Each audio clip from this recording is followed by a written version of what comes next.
Hey everybody, it's Eric from epautos.com, your Libertarian car guy, out here on a frickin' freezing early February day out here in the woods of Southwest Virginia. This is going to be brief because it's 15 degrees out here and the dude cannot abide. Anyhow, we are looking at the 2017 Ford Escape, which has received some cosmetic and functional upgrades for the new model year. It's got a new front clip that's very similar in look to the Edge, the Ford Edge, which is a mid-sized crossover SUV. And what else?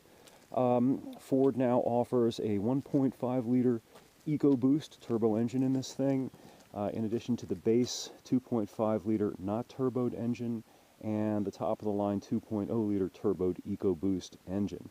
Unfortunately, as part of more of the malicious fallout of the Volkswagen diesel debacle, Ford will not be bringing the Duratorque diesel engines that are available in the European Kuga, which is the same thing as this, just under a different name. And that really sucks because the Kuga's diesel engine gets 45 to 50 miles per gallon. And the very best you're going to get out of one of these things is in the low 30s on the highway, maybe, and that's if you don't hammer it too hard. But that's not Ford's fault, unfortunately. That's the fault of Uncle. Let's see. What do I want to tell you about the Escape otherwise? It has among the best legroom in the first row in the class. That's really good. The one thing it hasn't got, though, is a bunch of room in the back seat. Back seat's fairly tight relative to some of the other cars in this class, including the Honda CR-V, which just got redesigned and it's new. The CR-V also, by the way, finally gets a new turbo engine. Previously it was available with just one engine, and it was kind of known to be a little bit on the gimpy side.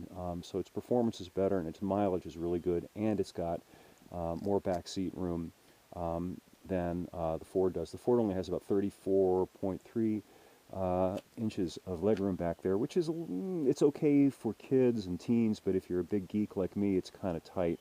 You get about 6 more inches in the Honda. The big improvement, though, for the new model year, before I get in, Ford has these cool little keypad touch entry systems. They came out with those back in the 80s, some of you might remember, and Lincolns used to have those, and nobody else has emulated this. I think that's cool. If you lose your keys, you can, you can use that to get in. All right. Oh, God, freaking freezing. Okay, they redid the console, so the shifter is now here on the floor, and you got some more cubbies here. You got a bunch of little, this is really good for cell phones. In addition to that, you got your USB port, one of them here, and your 12-volt power point here, which is cool because you can actually see them and get to them. And a lot of new cars you can't because they're located in the center console. Now, Ford does give you an additional one right there. There's another power point there and another USB port there, but that's for the passenger, and he can fiddle with that without having to worry about anything while you're driving. This is easy for the driver to get to. Look, it still has an old-timey physical key, and this is a fairly loaded Escape, so that's surprising, and that's because the Escape, other than the cosmetic upgrades and some of the app upgrades, is a couple of years old now.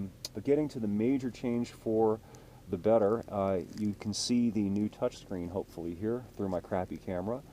Ford calls this Sync 3, and it replaces the awful Ford My Touch thing. The problem with the Ford My Touch thing was that the icons for various things were literally a fraction of, they were probably the fourth of the size of the icons on this screen.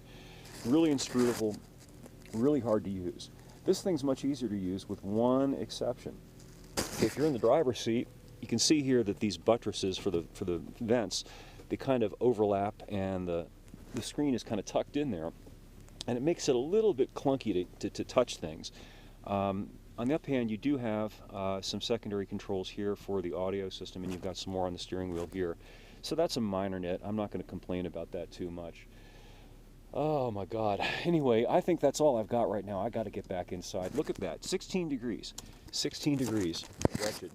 Anyway, there's more up at epautos.com, and I'm going to have something about the new mid-engined Corvette, which is coming out, it's supposed to come out, I guess, in 2019, probably 2018. Anyway, back inside where it's warm. We'll catch you on the flip-flop. Thanks for viewing, and we'll see you again soon.